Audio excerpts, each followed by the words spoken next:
Tapi sebelum kita membahas lebih jauh tentang apa yang harus kita bahas ya di sore hari ini, saya ingatkan dulu untuk pendengar nanti silahkan bergabung di 0711369977, 082179279090, bisa juga chat kami di aplikasi RRI Digital dan juga akun YouTube RRI Satu Palembang dan media sosial lainnya.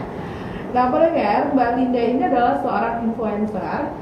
Dia kebetulan stay-nya di Jakarta, dikenal sebagai Queen of Frugal Living. Nanti kita akan tanyakan ya, kenapa Queen of Frugal Living gitu ya? Kenapa Queen gitu ya? Ya, kenapa Queen ya? Ya benar, nggak Queen dong. Dan kabarnya juga, Mbak Linda ini banyak sekali sudah memberikan tips dan juga strategi pengelolaan keuangan, investasi dan juga gaya hidup frugal melalui media sosial. Jadi kalau misalkan Anda kepoin Instagramnya ya, di sana banyak sekali konten-konten yang memberikan edukasi ya terkait dengan keuangan. Jadi beliau juga adalah senior area manager di Mirage Asset Sekuritas ya, Mirage ya, Mirage Asset Sekuritas yang memang menghandle beberapa wilayah, salah satunya ialah Palembang. Punya sertifikasi CFP atau CFP ya. Betul sekali. Certified Financial Planner. Nah, jadi kamu ahlinya nih yang ngomong, bukan kata-kata gitu. Kalau kata-kata kita harus hemat, padahal lu ajar konsumtif kan. Tapi kalau misalnya yang dengar tuh teman-teman sendiri. Oh gitu ya. Sosokan. Nah, jadi Mbak Linda ini juga akan mengupas tuntas lah ya bagaimana cara hidup hemat, benar, mengumpulkan aset sehingga nanti kita bisa sama-sama menghasilkan passive income ya. Pastinya. Jadi memang Mbak Linda ini terkenal juga dengan dividen sahamnya yang telah 3 digit. 3 digit itu artinya ratusan juta per tahun. Ratusan juta per tahun. Jadi makan apa kita kali ini, Mbak? Boleh. Mari kita kenal ya, Mbak Linda. Sudah hadir di Terima kasih Mbak Tata. Jadi kalau berbicara cara hidup hemat dan pengelolaan aset, karena Mbak Linda juga dijuluki oleh Queen of Frugal Living. Kenapa sih dijuluki Queen of Frugal Living? Nah, ini itu sebenarnya julukannya dari sahabat saya semua di kantor ya. Jadi kalau biasanya tuh kalau orang habis gajian itu kan pada traktir dong, makan di mana? Asal mulanya seperti itu gitu ya. Terus saya suka bilang sama teman-teman, aduh jangan dong, maksudnya kalau misalnya kita gajian naik, itu uangnya baiknya disimpan aja. Itu pertama ya. Kemudian selama saya ngantor belasan tahun ya, baju saya itu saja. Jadi saya sangat jarang tuh beli baju baru gitu ya. Sepatu semua tuh fashionable tuh saya itu aja. Jadi kalau orang kan habis gajian tuh yuk belanja yuk. Saya suka menjadi duta nabung di kantor ya istilahnya ya. Misalnya kalau teman-teman ada THR, saya selalu bilang ayo tanam pohon aset. Uangnya dijadikan pohon aset aja. Terus kalau makan, saya suka bilang makan itu cari yang sehat, bukan cari yang mahal. Ya yang penting itu hidup sehat, bukan hidup mahal. Terus kalau hidup itu jangan gengsi. Jadi saya suka bilang seperti itu, lama-lama kemudian dijulukin Queen of Frugal Living. Kemudian dari kantor juga kemarin ada bikin YouTube ya, menceritakan pengalaman hidup oleh teman saya tuh, yuk kita bikin YouTube, dan ternyata YouTube-nya viral gitu ya. Jadilah akhirnya Queen of Frugal Living itu jadi melekat gitu loh. Jadi aslinya tuh saya bukan Queen beneran ya. Biasanya kalau Queen kan lahir dari keluarga kerajaan ya. Ini Queen yang lahir karena keadaan gitu ya, karena keadaan saya dari keluarga lumayan sederhana di Medan, Sumatera Utara gitu ya. Jadi namanya frugal living itu kan dulu orang ngomongnya hidup hemat ya Mbak Tata ya. Sekarang kan keren-kerennya aja sebutnya frugal living gitu ya. Jadi dari sana udah dari kecil itu sudah terbiasa lah hidup hemat. Kalau beli apa-apa itu dipikir dulu gitu ya. Jadi sudah mendarah daging ya, makanya disebut Queen of Frugal Living. Oh gitu. Queen gitu. Jadi kita nge-queen sendiri ya. Itu dari teman-teman ya. Jadi diangkat oleh rakyat-rakyat. Berarti dari kecil tuh dari usia berapa? Mungkin dari saya sejak mengenal uang gitu ya, sejak saya mengenal uang, karena orang tua saya terutama mamak saya ya kan, kalau di Medan manggilnya mamak ya, beliaunya itu sangat hemat gitu, jadi benar-benar tertanamnya mungkin kesadarannya mungkin sejak ada uang jajan. Kalau ada uang jajan, uang imlek itu udah kebiasaan si mamak bilang tabung gitu.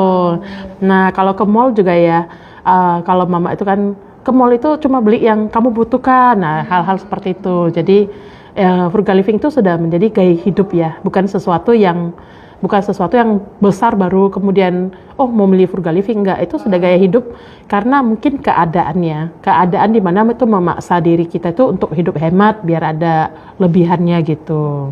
Tujuannya seperti itu. Ingat nggak sih Mbak, tabungan ketika masih kecil itu terpakainya pas kapan? Nah, tabungan terpakainya itu sebenarnya waktu ketika saya mau kuliah. Waktu mau kuliah itu kan saya kuliah di USU ya, keluarga saya itu bukan keluarga berada ya, sekali lagi ya. Nah, di saat saya mau kuliah di USU itu rasanya uang pangkalnya itu bagi kami ya itu sangat mahal.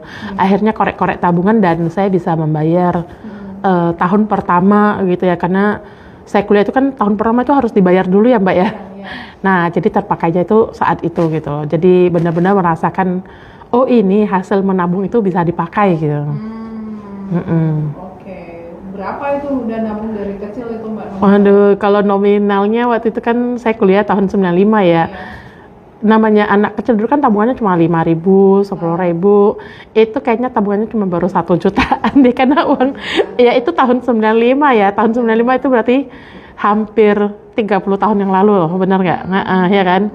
Jadi ketahuan nih usia saya. Di zaman itu uang kuliah itu 1 tahun pertama sekitar 650.000 ya.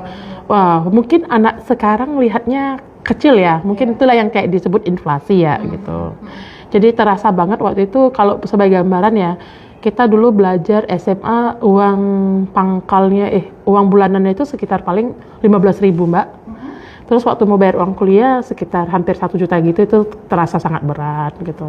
Ya benar-benar terasa lah, mungkin buat yang kalau keluarganya pas-pasan ya, uang itu sangat berarti gitu Mbak. Oke, baiklah. Nah, apa sih bedanya frugal living sama pelit? Ini pertanyaan yang saya paling suka nih, jujur kata ya. Karena orang nganggapnya itu negatif ya. Nggak usah jauh-jauh ya.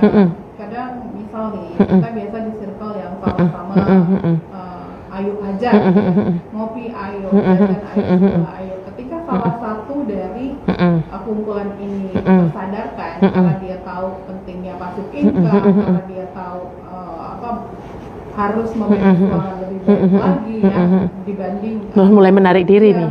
Mulai menarik diri ketika diajak buat beli sesuatu entah janganlah gitu ya. Jadilah kayak gitu kan. Kemarin udah ngopi ini mau ngopi lagi. Itu yang ada nanti kita malah dibilang pelit. Saya mengalami itu. Saya terus terang mengalami itu ya. Dan kemudian jadi gini, apa beda hemat dan pelit itu dulu? Nah, sebenarnya hemat itu kan karena kita punya tujuan hidup. Kita punya waktu itu, saya hemat misalnya saya mau masuk kuliah, kemudian saya mau butuh dana untuk merantau ke Jakarta. Saya kan dari Medan mau merantau ke Jakarta ya. Jadi terus terang saya menarik diri dari pergaulan teman-teman yang suka ngopi-ngopi ya. Namun karena saya bilang mau belajar. Saya bukan bilang mau hemat, karena waktu itu saya masih muda kan. Nah, dan kemudian ketika kalau kita bilang hemat, entah kenapa society kita itu tidak menghormati orang yang hemat. Betul. Nah, jadi ketika orang mau hemat, itu malah mendapat julukan pelit. Jadi sebenarnya kita itu menganggap diri kita itu hemat. Tapi kalau pelit itu julukan orang lain terhadap si hemat. Mana ada kita bilang, saya orangnya pelit, kan nggak ada ya. Kita kan pasti ngomongnya, saya orangnya hemat gitu loh. Nah, ketika saya sudah mengalami proses itu ya, jujur kata, andaikan ada orang yang dia memberikan julukan saya si pelit, saya terus terang, saya bertanya balik, apakah hematnya saya itu merugikan dia? Kan ini hematnya itu buat tujuan hidup saya ya. Andaikan kalau misalnya hidup saya susah dan butuh dana, teman-teman yang ngatain saya pelit itu, apa mereka bertanggung jawab sama hidup saya? Kan enggak ya Mbak ya? Nah, kemudian saya bisa ambil kesimpulan, ternyata seseorang dikatakan pelit kalau ketika dia sudah mulai merugikan teman-temannya. Nah, merugikan dalam arti gini, misalnya nih, karena kita saya nggak keluar uang gitu. Nah, itu yang mau saya bilang. Contohnya nih, baru mau saya ngomong misalnya transportasi nih. Harusnya kan kita harus kan ke sekolah, ke tempat kuliah kan. Namun demi hemat untuk kepentingan saya bilang, nebeng dong, aku pulang. Terus orang tuh pasti tahu dong, kamu kan punya uang, bisa pulang sendiri kan. Iya, tapi aku hemat gitu kan.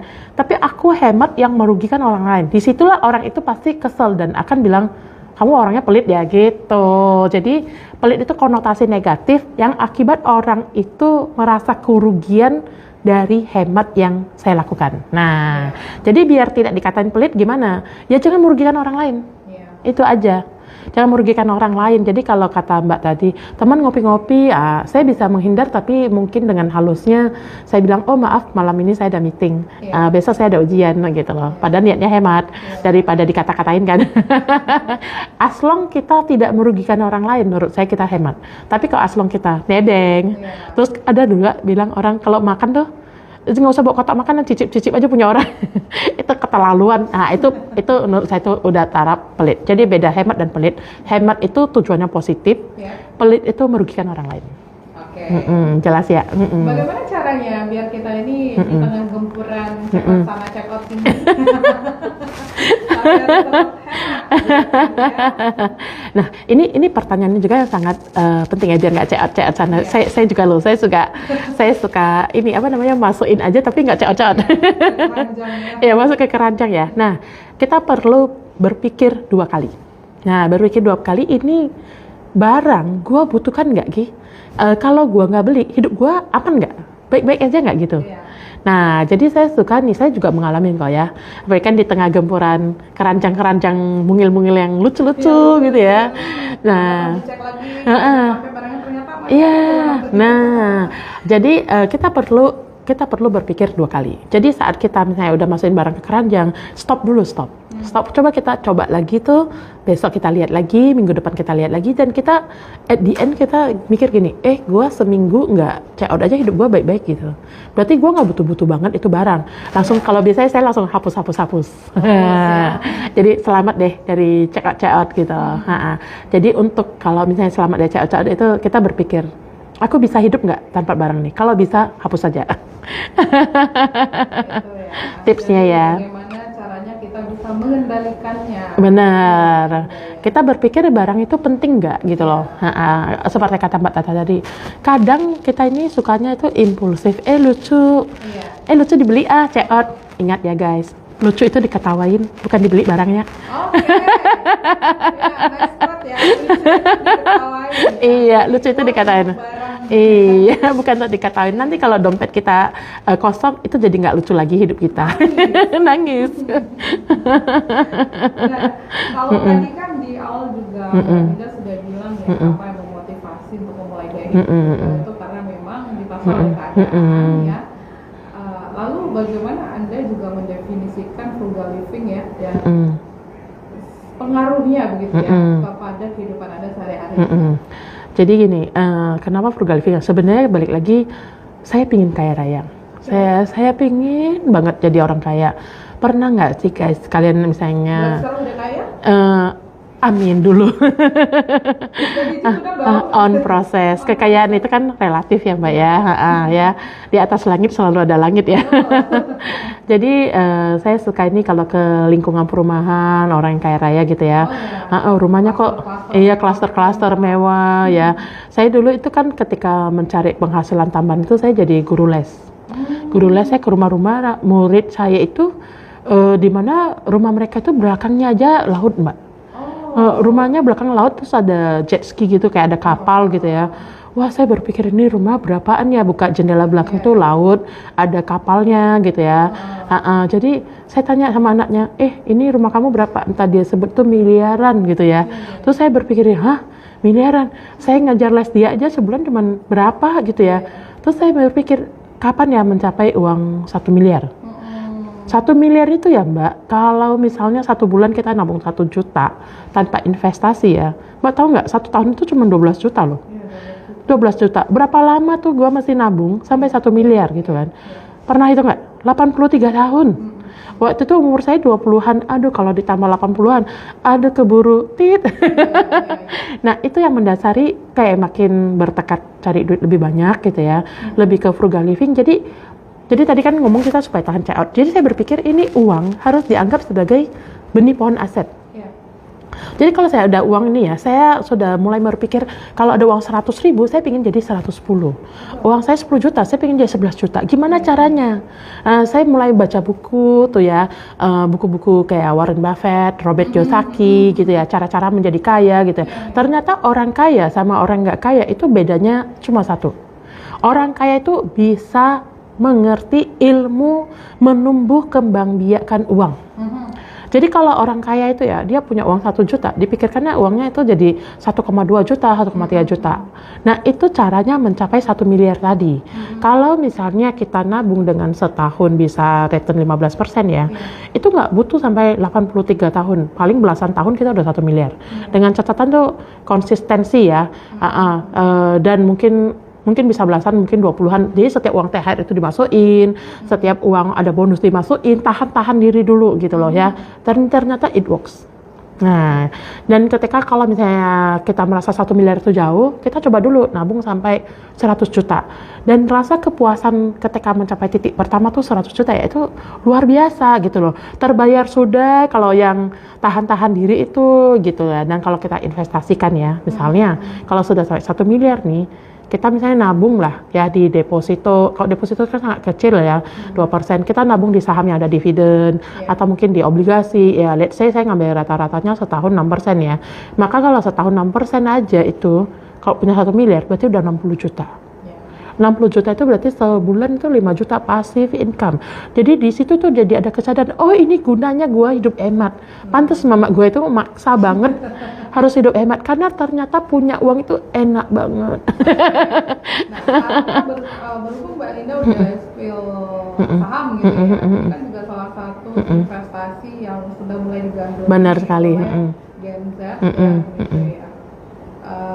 Ini kan let's say pemula. Kalau misalkan kita ngomongin yang 1 tahun kita memang kita kalau sahamnya 1 miliar, kan memang jauh ya. Kalau untuk pemula Mbak? Nah untuk pemula nih ya, mesti mengatasin mulai dari uang kecil dulu. Kita mungkin tuh kadang-kadang itu bercita-cita sangat besar pengen punya 1 miliar gitu ya. Itu bagus sekali ya. Seperti kata Mbak Tata nih, pemula gimana? Kita coba mulai nih ya. Kalau kita hanya 1 bulan itu hanya bisa simpan 100.000, itu sudah sangat bagus. Jadi jangan pikirkan jumlah uangnya, tapi yang kita pikirkan tuh habitnya. Oh, gue berhasil nahan nggak check out nih, nggak beli bakso nih, ya kan? Coba bulan berikutnya kita naikkan lagi, saya bisa simpan 200.000. Nah, mulainya itu tahan diri dulu. Nanti sudah berhasil nih tambah angkanya, baru kita mulai memikirkan, oh gue berhasil nih ya dari 100.000 sekarang gue bisa simpan 1 juta. Tapi gue masih takut nih saham itu apa, reksadana itu apa. Mulailah dengan investasi ilmu dulu. Kita nggak harus langsung ya, misalnya beli saham, beli reksadana, obligasi kok seperti orang-orang, tapi kita nggak paham gitu ya. Kita fokusnya itu adalah belajar dulu. Nah, kebetulan di kantor Mirai Aset kan ada di Palembang nih ya. Kita kasih edukasi gratis, Mbak. Nah, jadi buat misalnya sahabat-sahabat semua pengen belajar, coba fokusnya belajar dulu dengan modal kecil tadi ya. Kita mulai dulu, banyak belajar, kita rutin nih, tiap minggu, tiap bulan tuh ada belajar terus sampai niatkan investasi gitu ya. Namun ingat, ini saya perlu garis bawahi ya, hemat aja itu baru setengah langkah. Frugal living itu baru setengah langkah lagi kita perlu upgrade diri. Misalnya nih ya, kalau tadinya kita penghasilannya sebulan cuma 2 juta, coba pikirkan gimana penghasilan kita 3 juta. Naikkan, jadi dengan yang tadi uangnya udah kita berhasil hemat, fokus dulu pendidikan, ngambil pelatihan atau apa, nanti tambah pinter, penghasilan tambah banyak. Nah, waktu penghasilan tambah banyak, tantangannya berbeda lagi. Tantangannya itu bagaimana tetap gaya hidup tetap, tapi tabungannya lebih banyak. Saya suka nih ya, kuis buat calon orang kaya. Favorit saya nih, saya mau nanya Mbak Tata nih. Ya kalau misalnya waktu gaji 5 juta, bisa simpan 10%. 500.000-nya nih. Tadi ceritanya kan mau upgrade ini ya. Naikkan penghasilan. Carilah penghasilan sampingan, mana-mana. Kemudian penghasilannya jadi naik nih. Waktu 5 juta bisa simpan 500.000, 10%-nya ya. Sekarang penghasilannya naik nih, jadi 10 juta. Sekarang Mbak Tata simpan berapa? Tadi kan 5 juta, simpan 500.000 kan? Kalau penghasilan naik jadi 10 juta, tabungannya jadi berapa harusnya? Bingung kan?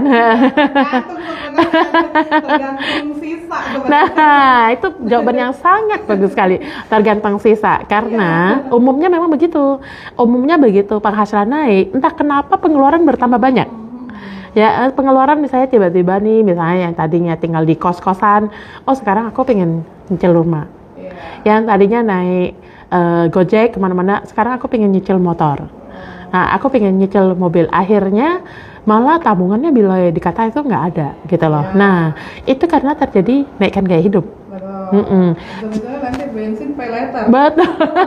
Padahal gajinya udah naik kan 10 jutanya. Nah, jadi jawaban yang benar, ketika gaji seseorang naik, maka pengeluaran dia itu harus tetap. Tadi waktu 5 juta, pengeluaran dia kan 4,5 juta itu cukup.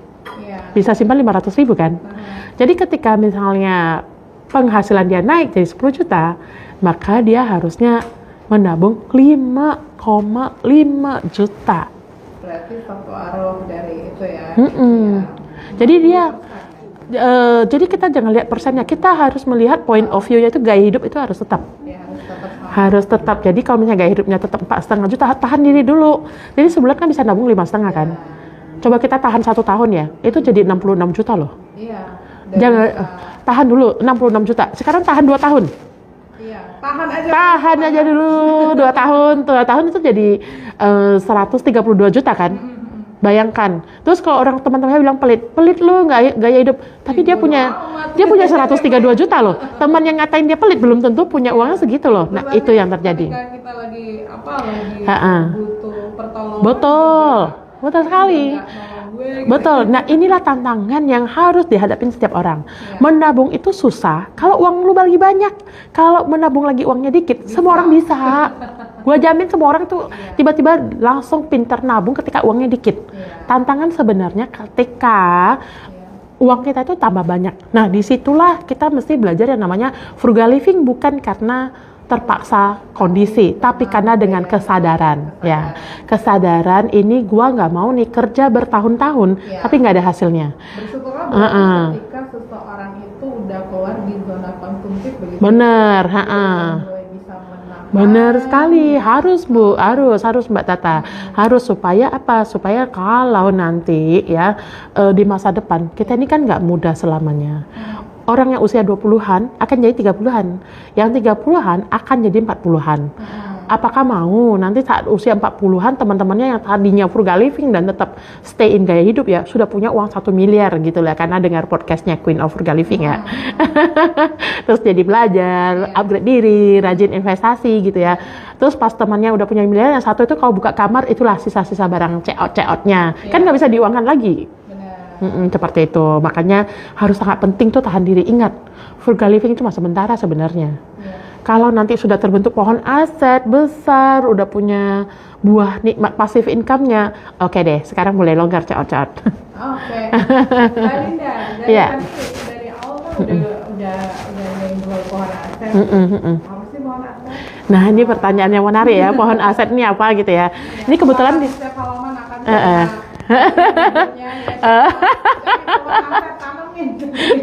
Ini kebetulan di sini ada pohon nih. Nah, ya ini ada pohon nih. Nah, ini pohon kecil nih. Nah, jadi gini, kita mesti menganggap uang kita itu kan benih.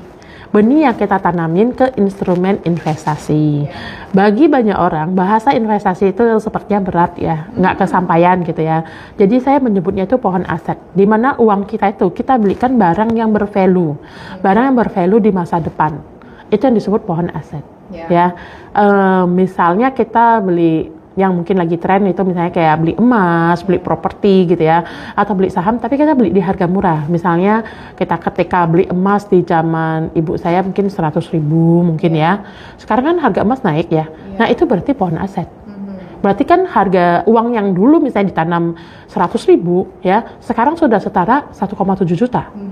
Ya, dengan emas itu kan pergerakannya akan naik terus ya. Nah itu yang salah satunya disebut pohon aset ya. Nah, kita pohon aset itu bisa berbagai macam bentuknya, bisa dengan emas, properti ya, dan kemudian juga bisa saham, bisa reksadana, obligasi. Nah, generasi muda patutnya belajar hal-hal seperti ini. Jadi ketika misalnya sudah terkumpul nih, tahan diri tadi sebulan 5,5 juta gitu ya.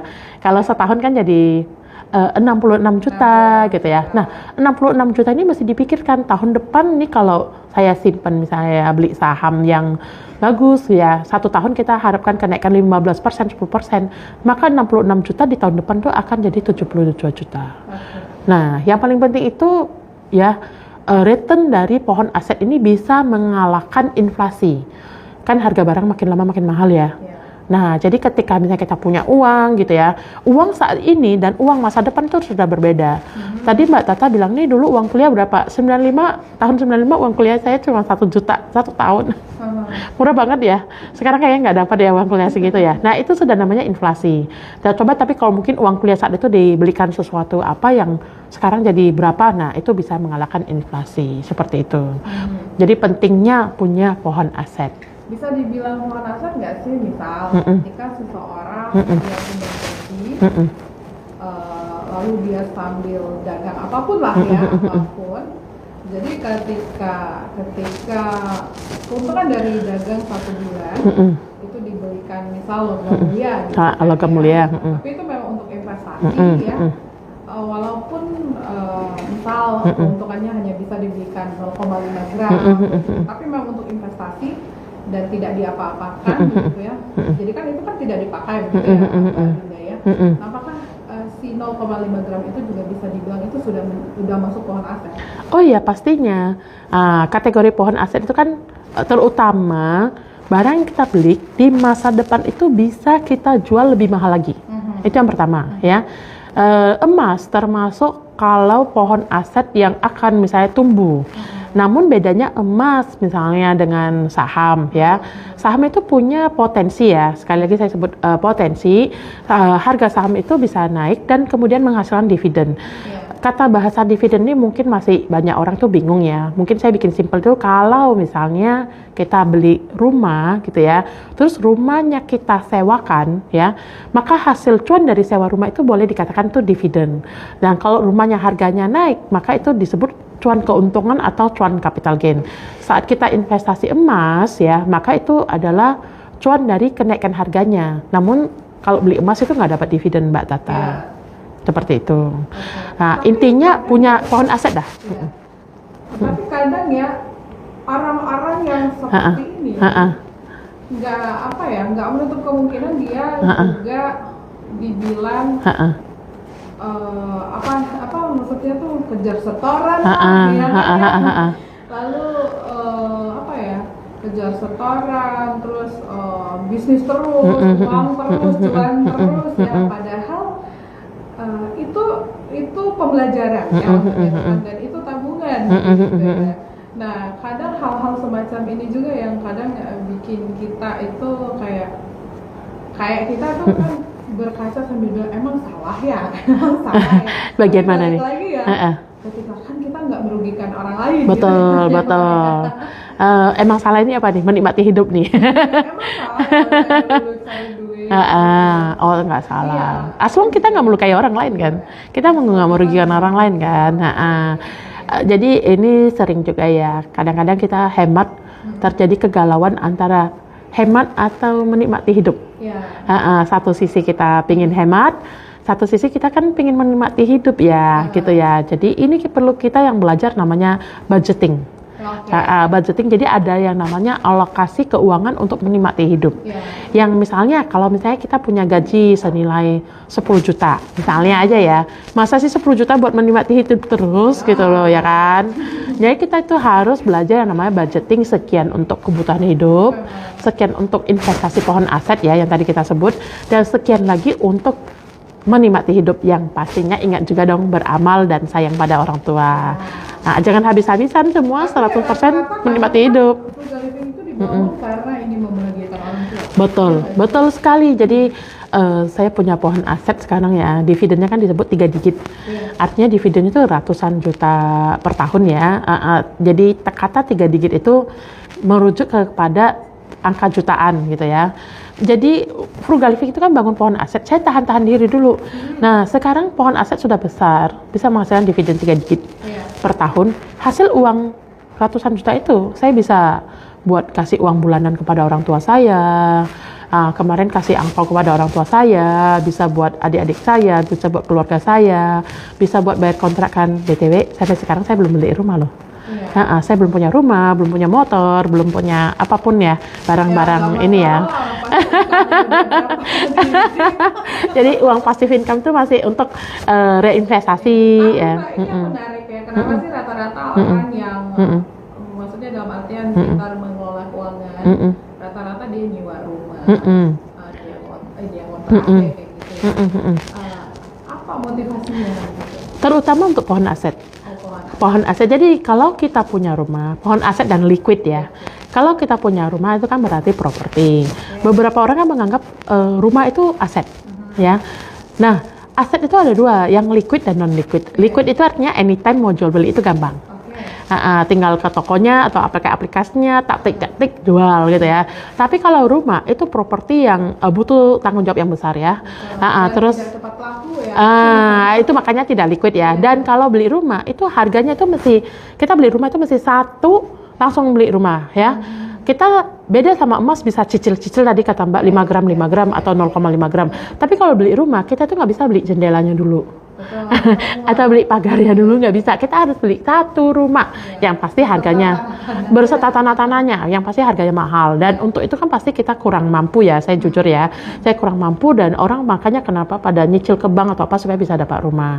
Tapi bagi saya kalau itu agak berat bagi saya untuk nyicil ya. Dan dimana pekerjaan kan pasti kita memikirkan masa depan gitu, apakah pekerjaan ini bisa membayar cicilan dan sebagainya. Saya memilih waktu itu cicil saham, cicil reksadana, tabungan lain-lainnya. Saya memilih aset liquid dan ternyata itu lebih nyaman bagi saya gitu ya. Dan kemudian hasil dari pohon aset itu ya malah saya bisa untuk biaya kontrakan. Biaya kontrakan betul. Dan anytime kalau saya betul, jadi gaji saya untuk kebutuhan, untuk menikmati hidup, dan kemudian untuk aset. Dan ternyata aset ini makin lama makin besar. Dan kalau aset liquid, enaknya itu cuma disimpan di HP, anytime bisa dibawa jalan-jalan keliling-keliling. Kalau mau pas cek, saham saya hari ini berapa, hari ini dapat dividen berapa, cuma cek pakai handphone. Jadi kita nggak tergantung tempat. Jadi bagi saya, disclaimer ya, bagi saya lebih nyaman untuk investasi pohon aset di aset liquid dibanding aset berat seperti rumah. Alasannya seperti itu. Bahkan emas saja, jujur sekarang saya sudah tidak memiliki emas. Karena bagi saya emas sekarang tuh saya sudah jual dulu. Ya sebelum itu waktu saya jual sebelum harga yang mencapai 1 juta saya merasa sudah cukup dah. 2012-an ya? 20-an sih. Sebelum dia tiba-tiba jadi 700, 800 gitu. Jadi sebenarnya saya jual dibilang murah tapi saya nggak nyesel karena waktu itu bagi saya investasi emas itu cukup merepotkan. Saya selalu mikir simpan di mana ya. Simpannya di pasar. Iya, simpan di mana. Jadi saya memilih menukarnya dengan aset saham ya waktu itu ya. Dan di saham itu bisa double cuan bagi saya ya. Nah, tentu aja kan banyak pendengar yang tidak memahami saham. Ini bukan ajakan ya, saya bilang dulu ya. Ini edukasi ya, jadi untuk mengerti bahwasannya pohon aset itu ada macam-macam pilihan. Salah satunya itu saham. Jadi saya waktu itu sudah menjual emas saya jadi ke saham karena saham ada double cuan, bisa capital gain, bisa dividen. Tentu untuk orang yang paham ya. Kalau enggak yang paham maka kamu harus ke kantor dulu belajar gitu. Jangan langsung bulat-bulat terima kata saya ya. Kamu harus belajar, itu penting ya, belajar dulu. Saya akan mendampingi lah pastinya. Nah, ini saya bacakan dulu, sudah ada komen di akun YouTube. Ada Palembang, ada Sanubi. Wah, mantap nih Bu Linda, Queen of the Living ya. Ada juga Boy. Wah, terima kasih sharing-sharingnya Bu Linda. Terima kasih. Menyiapkan pohon aset. Oke, baik ya. Kita lanjutkan lagi nih ya. Apa sih tips untuk mengurangi pengeluaran dan meningkatkan pendapatan? Ini juga luar biasa. Tips mengurangi pengeluaran. Jadi ini saya suka bilangnya itu kita harus hidup seperti corong. Pernah lihat dong corong makanan yang hurufnya V gitu loh. Jadi pendapatan tuh harus kayak corong nih. Yang banyak tips meningkatkan pendapatan ya dan mengurangi pengeluaran. Nah, untuk pengeluaran fokus pada kebutuhan. Hal-hal yang dirasa bukan kebutuhan dan tidak membuat kita menderita. Tadi kan katanya menikmati hidup ya. Ingat, frugal living itu jangan sampai aduh menderita makan sehari sekali atau 3 hari sekali Iya. baru makan. Jangan seperti itu juga ya gitu ya. Jadi hiduplah sesuai kebutuhan gitu. Jadi gini, perut kita itu kan butuh makanan sehat ya. Namanya makanan sehat itu kan nggak mahal. Nggak mahal ya, misalnya kalau real food ya, misalnya nasi goreng telur pakai tempe tahu kangkung, saya rasa satu menu paling 10.000 ya. Tapi kan itu kebutuhan. Sekali lagi, kalau namanya keinginan kita pasti pengennya pizza, spaghetti yang harganya berkali-kali lipat gitu ya, atau steak gitu. Nah, untuk mengecilkan pengeluaran, fokus pada kebutuhan. Baju kita sudah cukup nih, ngapain beli baru? Sepatu masih bisa dipakai, ngapain beli baru? Ya, makanan asal sehat dan kenyang, ngapain sih makan yang mahal-mahal? Ini dengan catatan kalau kita uangnya masih dikit dan pohon aset belum besar ya. Jangan sok-sokan ingin menikmati hidup makan steak padahal uangnya masih dikit gitu. Atau sok-sokan ganti sepatu padahal uangnya masih dikit. Nah, jadi ini khusus untuk yang masih belum punya pohon aset. Nah, kalau belum punya pohon aset ya, pertama stay on kebutuhan, dan kemudian bagaimana meningkatkan pendapatan, ini pertanyaan paling penting. Kamu harus berani dulu awal invest di edukasi. Invest di edukasi, misalnya kita ikut kursus. Saya berbagi cerita ya. Saya ini bukan seperti anak sekolah sekarang kan, kalau sekolah itu sudah ada paket bahasa Inggris. Dulu itu saya belajar bahasa Inggris tuh di sekolah saya itu belum ada bahasa Inggris. Mungkin kalau ada pun mungkin nggak connect ya. Saya ingat saya belajar bahasa Inggris tuh kayaknya mulai SMP. Iya. Jadi benar-benar di sekolah ada, tapi kok saya kayak enggak sanggup menangkapnya dulu ya, karena orang tua saya kan kurang mampu ya. Jadi saya tidak ada seperti anak orang lain tuh dari SD sudah les bahasa Inggris, nggak ada. Saya benar-benar bahasa Inggrisnya dari sekolah. Kemudian saya masuk kerja di perusahaan internasional ya, perusahaan Mirai Asset ini, di mana rekan-rekan kerja bos saya orang asing, dan kemudian kita bikin report tuh all totally bahasa Inggris. Saya benar sangat keder gitu ya. Benar, tapi kan saya ingin menaikkan pendapat ya. Bos saya bilang, lu mesti belajar bahasa Inggris ya. Entah gimana caranya, lu minggu depan sudah harus report bahasa Inggris. Waduh, keder nggak tuh, Mbak? Keder kan? Nah, saya langsung sore itu juga saya ke tempat les bahasa Inggris. Saya ngambil paket 18 bulan. Ini pasti bikin kaget harganya. 22 juta. Mahal kan? Mahal banget. Saya sampai mau pingsan rasanya. Teman saya sampai bilang gini, lu nggak salah tuh les bahasa Inggris 22 juta dalam 18 bulan, kan langsung bayar gitu loh, ya kan? Saya bayarnya cash, hasil tabungan saya. Karena kalau beli pakai cicil, kena bunga 10%. Saya nggak rela bayar 10% ya kan? Kita udah capek-capek. Benar, capek-capek. Dan itu sebenarnya keputusan yang waktu itu bagi saya sangat sakit, dan ternyata itu sangat it works. It works itu saya membeli ilmu ya, yang 22 juta 18 bulan ya. Dan kemudian saya bergaul dengan banyak kalangan yang juga ikut les itu ya, banyak teman-teman baru ya, Inggris saya makin lancar, dan kemudian saya dapat banyak proyek. Dari situ kan gaulannya udah berbeda ya. Tiba-tiba aja 6 bulan kemudian saya dapat proyek yang sudah bisa menutupin uang les saya. Wah, saya langsung bilang, jadi saya suka pakai story ini, kamu jangan ragu kalau kamu bayar untuk ilmu menaikkan pendapatan. Jadi tips menaikkan pendapatan, berani invest di pendidikan dulu. Supaya nanti hasilnya bisa tambah banyak, kenalan baru, ilmu baru. Dan sekarang ya bahasa Inggrisnya lumayan lah ya, udah bisa ketik-ketik report bahasa Inggris ke bos, nggak malu-maluin gitu. Dan juga bos makin percaya kasih proyek kan gitu. Ya, yang jelas apa ya, itu memang bisa menambah penghasilan lagi begitu ya. Benar.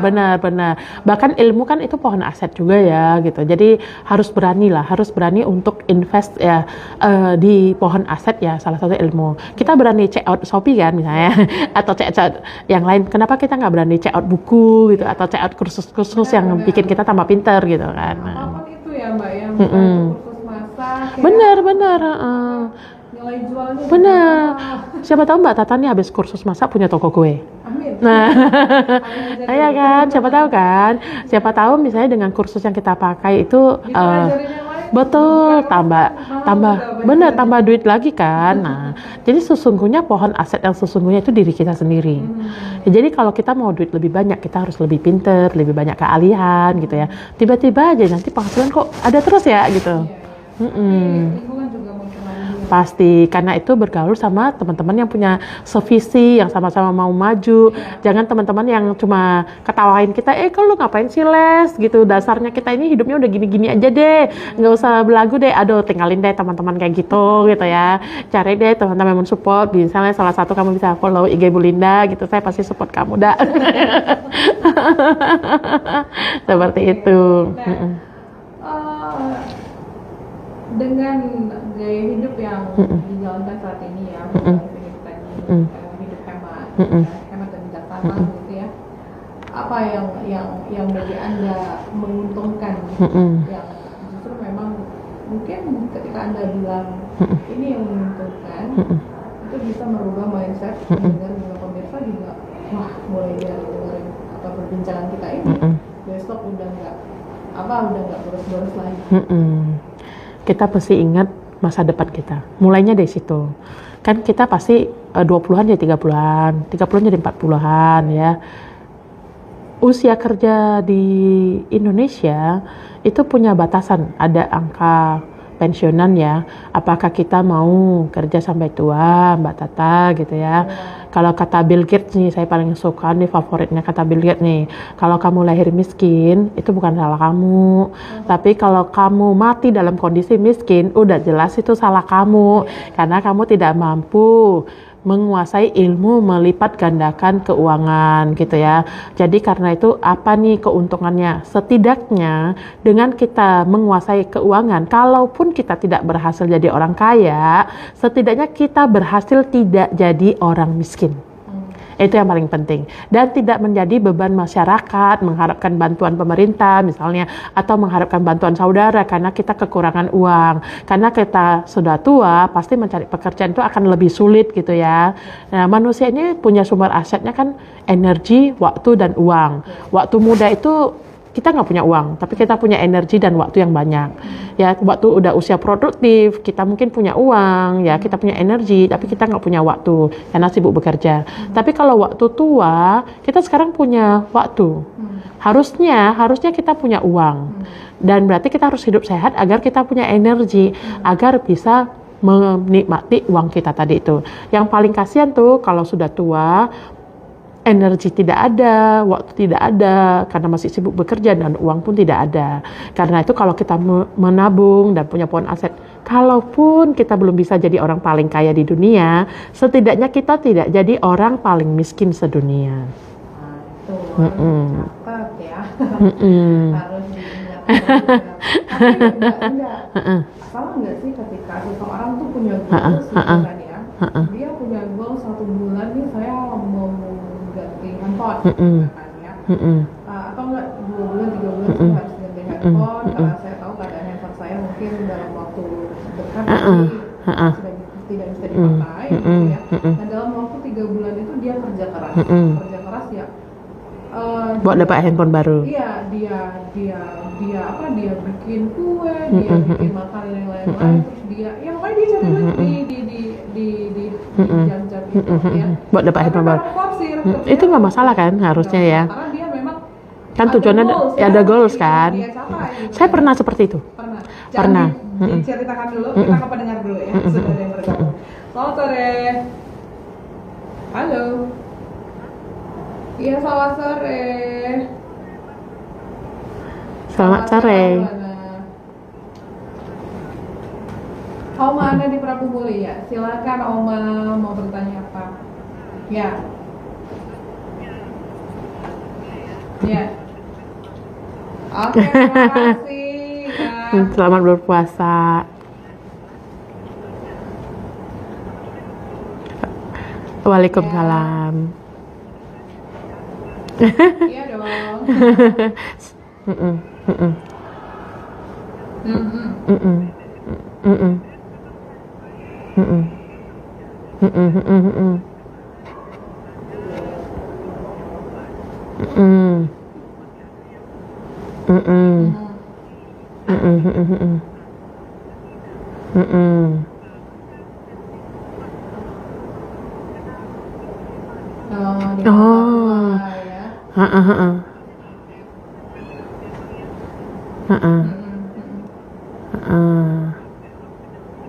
Iya, iya, iya.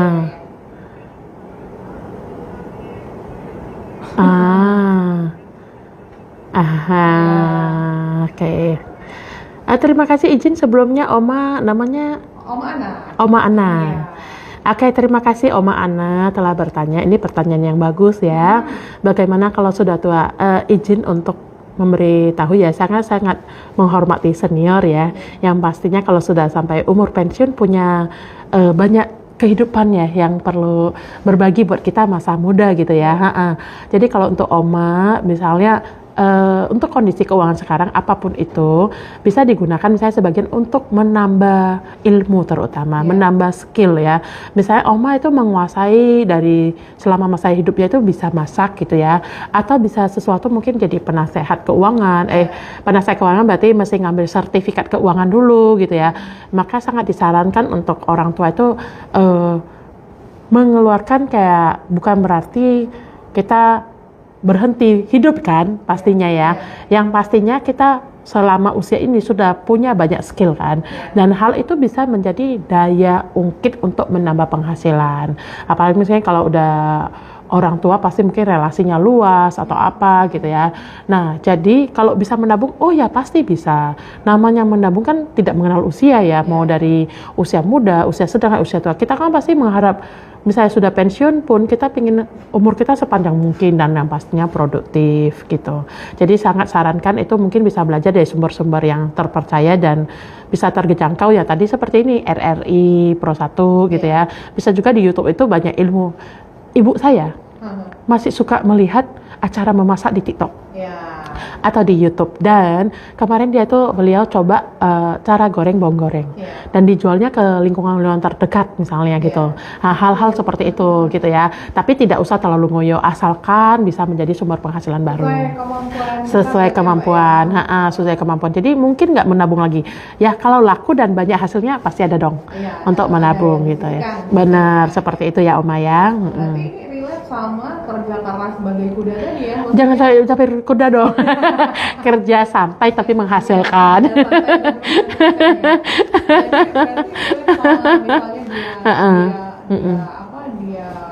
kerja terus ya, dalam artian karena dia punya goals ya itu nggak masalah. Benar. Kayak tadi beli handphone itu ya. Saya pernah di posisi itu ya.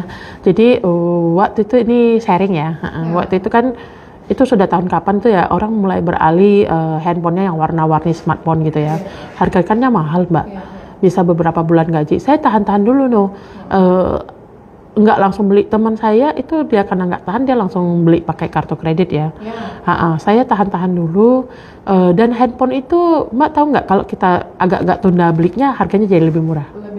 Lebih murah. Jadi saya tahan dulu, saya cari penghasilan tambahan, saya les-lesan sebulan nabung 500.000. Saya tahan setahun tuh sampai terkumpul 6 juta tuh ya. Terus 3 juta. Iya. Yang tadinya itu 6 juta beli handphone baru ya. Pas saya beli malah jadi 4, sekian. Lebih hemat. Padahal teman saya beli di awal 6 juta ya. Dia malah cicilnya bayar lebih mahal. Jadi sebenarnya masalahnya adalah kadang kita itu perlu berusaha dan menahan diri dulu. Kalau yang lama masih dipakai, ya tahan-tahan diri dulu. Kalau kita pengen yang beli baru ya kita harus ngegas tambah penghasilan lah agar tercapai hal itu. Tapi lama-kelamaan kayak nagih nggak sih Mbak Linda? Misal gue sudah tercapai satu, itu maju untuk yang lain. Apa nih contohnya? Motor gitu ya? Enggak juga, maksudnya mungkin ada karena udah kemarin aja bisa nih, kemudian ke depan bisa juga nih harusnya. Dibilang ketagihan mungkin itu kan goal 1 ya. Jadi waktu itu bukan ketagihan sih, lebih tepatnya memenuhi kebutuhan pokok. Karena handphone itu kan sebenarnya sekarang ini alat yang sangat penting untuk bekerja. Dan kemudian setelah waktu itu saya berhasil beli handphone, barang berikutnya yang saya tuju itu laptop waktu itu ya. Nah sama, saya juga akhirnya berhasil tahan-tahan diri dan beli laptop. Barang ketiga ini saya cerita jadinya. Barang ketiga saya punya motor, dan saya beli motornya itu dulu cash ya. Motor yang dulu ya, sebelum akhirnya saya jual dulu ya. Saya cari yang murah waktu itu ya. Beriring zaman kemudian motornya udah saya jual sih, saya jadi nggak pakai lagi gitu ya.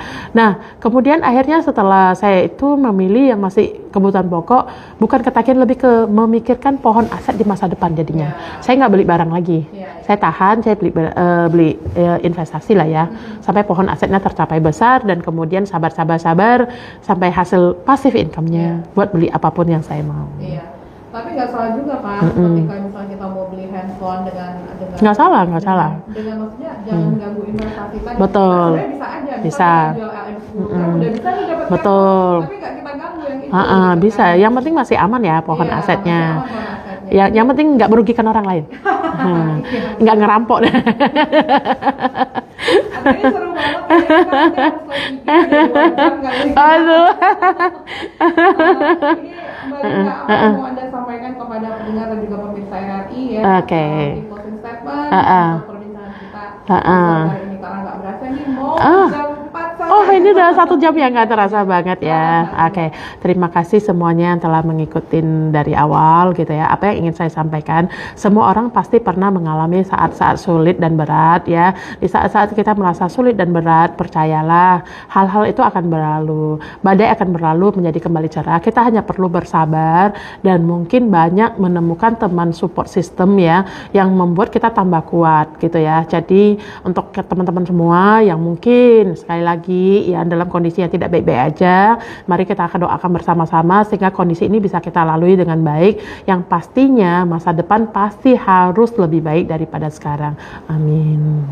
Baiklah, amin ya. Terima kasih banyak Mbak Lina sudah hadir di studio Persatu Palembang. Mudah-mudahan kita akan ketemu lagi ya di kesempatan yang akan datang untuk perbincangan atau pembahasan lainnya ya. Atau nanti kita nyambung lagi di media sosial ya.